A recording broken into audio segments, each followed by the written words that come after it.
Bensin, Mas. Mobil ini terbakar di Jalan Raya Tenggalek, Desa Puhrubuh, Siman, Ponorogo, Rabu dini hari saat warga sahur.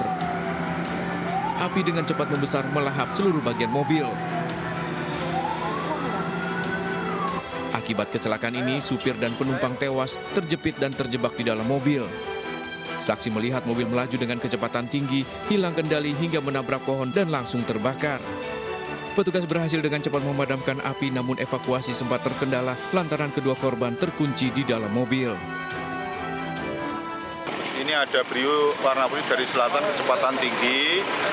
Kemudian menurut saksi itu langsung menunggur pohon yang ada di timur jalan. Posisi dua korban ini di dalam karena panik ya, sehingga tidak bisa keluar dan meninggal di TKP. Hingga kini belum diketahui identitas dari kedua korban yang ditemukan di dalam mobil berplat nomor asal Banten akibat semua dokumen dan identitas ikut ludes terbakar. Kedua korban dibawa ke RSUD Harjono Ponorogo untuk proses identifikasi. Kasus ini masih dalam penanganan Polres Ponorogo. Dari Ponorogo, Jawa Timur, Ahmad Subekti, iNews melaporkan.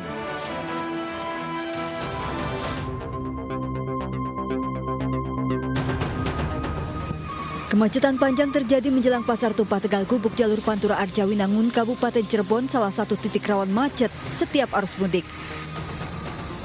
Banyaknya pedagang yang berjualan di bahu jalan membuat arus lalu lintas macet hingga 3 km.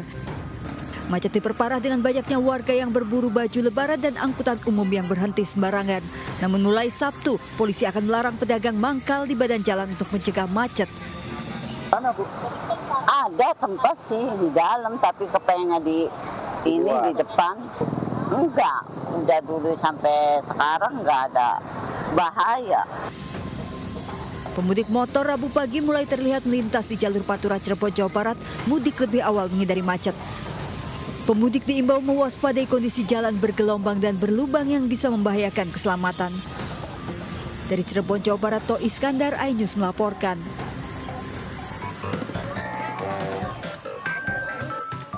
Sejumlah toko emas di pasar tradisional Kota Bojonegoro, Jawa Timur ramai pembeli sejak pagi hari. Tak hanya membeli perhiasan, warga yang menukarkan dengan perhiasan emas baru juga meningkat. Perhiasan yang paling banyak diminati adalah gelang dan cincin. Omset penjualan toko emas pun melonjak hingga lebih dari 50%. Harga emas dengan kadar 8 dan 9 karat atau 40% dijual Rp450 hingga Rp550.000 per gram. Tuker sama beli baru. Tuker sama beli ya? Iya. Tadi apa Mbak yang dibeli? Beli kalung sama gelang. Mbak ini kenapa kok baru beli menjelang Soalnya THR-nya baru cair. baru cair ya? Ini dipakai untuk merayakan. Iya, Pak. Ramainya penjualan emas ini diperkirakan akan terus berlangsung hingga sehari jelang Lebaran. Dari Bojonegoro, Jawa Timur, Dedi Mahdi, iNews melaporkan. Pemirsa, waspada, 2 kecelakaan pemudik Rabu pagi terjadi di jalur Gentong, Tasikmalaya, Jawa Barat. Di antaranya mobil travel ditumpangi belasan pemudik terguling di turunan jalur Gentong. Seorang pemudik tewas, 9 luka-luka. Mobil travel mikrobus mengangkut 19 pemudik tujuan Kota Banjar tergelincir dan terguling di turunan Cigere Lingkar Gentong, Kadipaten Tasikmalaya. Seorang penumpang tewas, 9 lainnya terluka dilarikan ke puskesmas. Sementara penumpang lainnya yang selamat terduduk lemas di bahu jalan. Menurut salah satu penumpang, mobil melaju perlahan memasuki jalur Gentong. Lokasi kontur jalan menurun dan menikung ke kanan diduga membuat mobil hilang kendali. Nah, dari Jakarta ke Banjar. mau ke Banjar. Berapa orang jumlah penumpangnya, Pak? 19. Travel ya ini? Ya. Biasa-biasa aja. Tak jauh dari lokasi, sebuah minibus mengangkut 7 pemudik terjun ke jurang. Seorang penumpang terluka patah tulang dan lainnya selamat dievakuasi. Jalur Gentong merupakan jalur rawan kecelakaan. Pemudik yang melintas diimbau mewaspadai kontur jalan. Dari Tasikmalaya, Jawa Barat, Asep Juharyono, iNews melaporkan. Ini lokasi yang baru.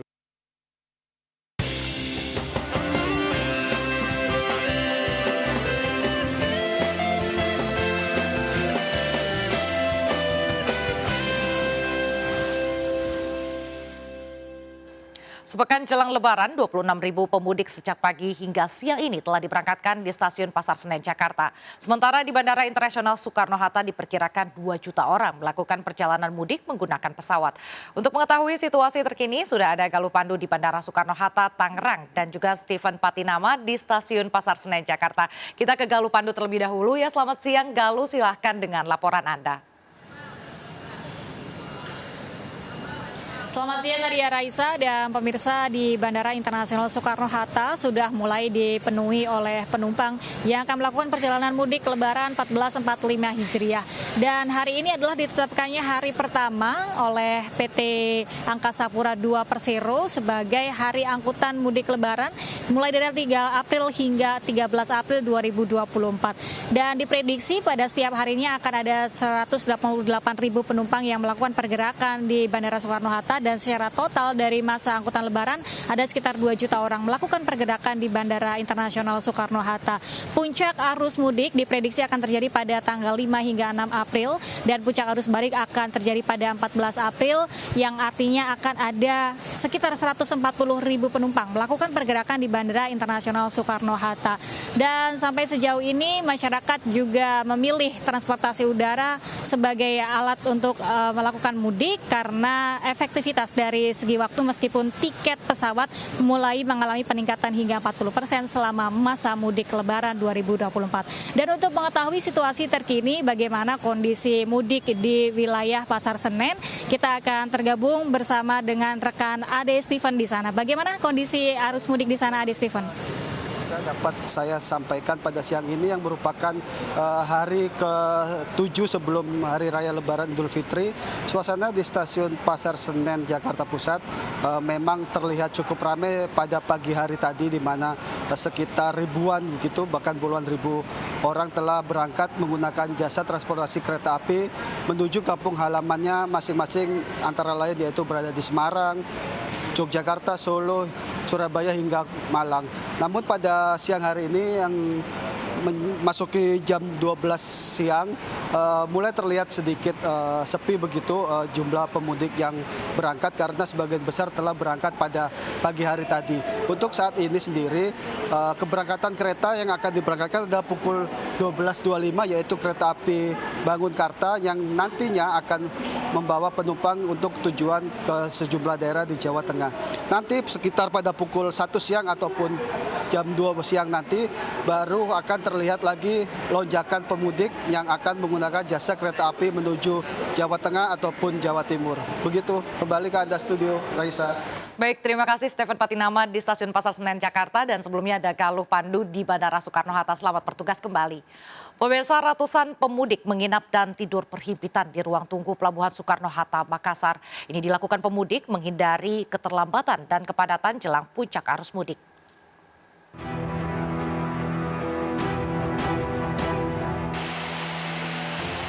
Ratusan pemudik ini rela menginap di ruang tunggu Pelabuhan Soekarno-Hatta, Makassar, Sulawesi Selatan. Para pemudik ini menunggu dibukanya loket KM Dorolangga tujuan Surabaya. Pemudik datang lebih awal rela tidur berdesakan dilakukan mengantisipasi keterlambatan hingga kepadatan jelang puncak arus mudik. Ke Surabaya. Surabaya ya. Kapal apa Pak? Dorolonda. Dorolonda ya. Ini tadi dari jam berapa Pak datang ke pelabuhan? Udah dari kemarin. Oh, udah dari kemarin ya. Antisipasi kepadatan penumpang aja lah. Diprediksi kepadatan pemudik di Pelabuhan Soekarno-Hatta masih akan terjadi hingga akhir pekan. Dari Makassar, Sulawesi Selatan, Sahrul Adiaksa, iNews melaporkan. Pemirsa, mulai hari ini pemudik dengan sepeda motor dialihkan ke Pelabuhan Ciwandan, Cilegon, Banten. Selain sepeda motor, truk golongan 6 dan 7 juga dialihkan ke Pelabuhan Ciwandan. Ratusan pemudik sepeda motor dan truk berukuran sedang memadati area Pelabuhan Ciwandan di Kota Cilegon, Banten.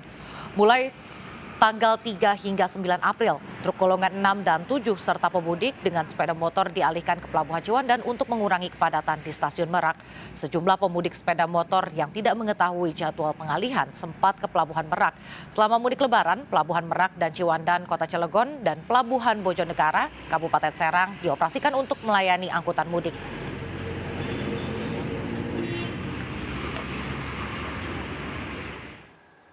Mudik merupakan tradisi tahunan yang dilakukan oleh orang-orang di perantauan.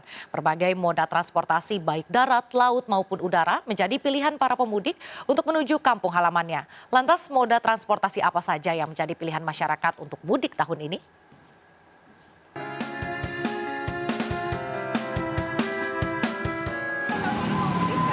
Ya, mudik. Naik kereta. Karena itu yang paling bisa dibeli tiketnya lebih terus jangkauannya lebih mudah aja. Mudik. Mudiknya kemana nih Bang? Ke Kediri, Jawa Timur. Rencananya mudiknya mau naik apa? Naik pesawat.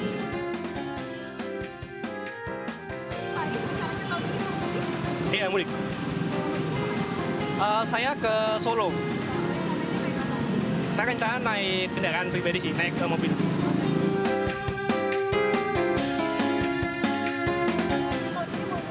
Mudik. Paling naik travel sih.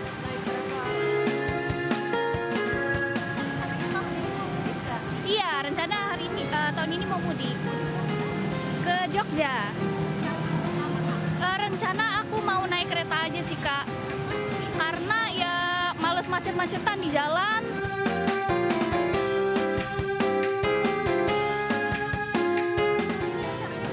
Insya Allah tahun ini mudik ke kampung suami. Rencananya naik pesawat. Karena lebih efisien ya, lebih praktis dan langsung turun memang di kampung suami, kebetulan kan di Banyuwangi.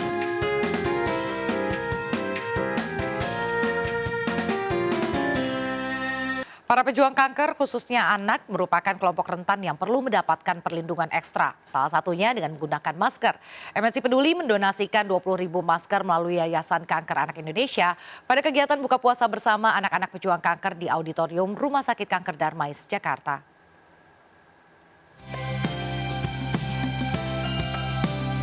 Di momen Ramadan 1445 Hijriah tahun 2024, Yayasan Kanker Anak Indonesia mengajak anak-anak pejuang kanker dan keluarganya bergembira dalam acara bertajuk Buka Puasa Bareng di Auditorium Rumah Sakit Kanker Darmais, Jakarta. Kegiatan ini mendapat dukungan dari MNC Peduli yang mendonasikan 20.000 masker standar medis kepada Yayasan Kanker Anak Indonesia. Program 1 juta masker untuk para pejuang kanker ini memberikan atau mendistribusikan masker-masker medis ini ke berbagai institusi, baik itu rumah singgah atau juga rumah sakit maupun institusi-institusi yayasan yang berhubungan dengan kanker. Banyak terima kasih buat MNC Peduli yang sudah memberikan donasi masker yang memang sangat-sangat bermanfaat dan sangat diperlukan oleh para pasien yang ada di rumah sakit ini. Buka puasa bareng ini menjadi bentuk dukungan dan perhatian MNC Peduli bersama Yayasan Kanker Anak Indonesia terhadap para pejuang kanker dan keluarganya. Kegiatan ini sangat membantu psikologi anak untuk bisa lebih cepat sembuh dari penyakit atau setidaknya bisa mengurangi penderitaan yang mereka alami. Pada anak-anak pasien kanker jauh sebelum COVID, mereka memang diwajibkan untuk memakai masker karena mereka adalah anak-anak dengan imunitas yang rendah ataupun imunokompromis. Jadi siapapun mau kemanapun pasien-pasien kami selalu pakai masker. Melalui beragam program unggulan, MNC Peduli terus menghadirkan generasi sehat anak bangsa, terutama bagi anak-anak pejuang kanker di seluruh pelosok Indonesia. Dari Jakarta, Stephen Patinama, iNews melaporkan.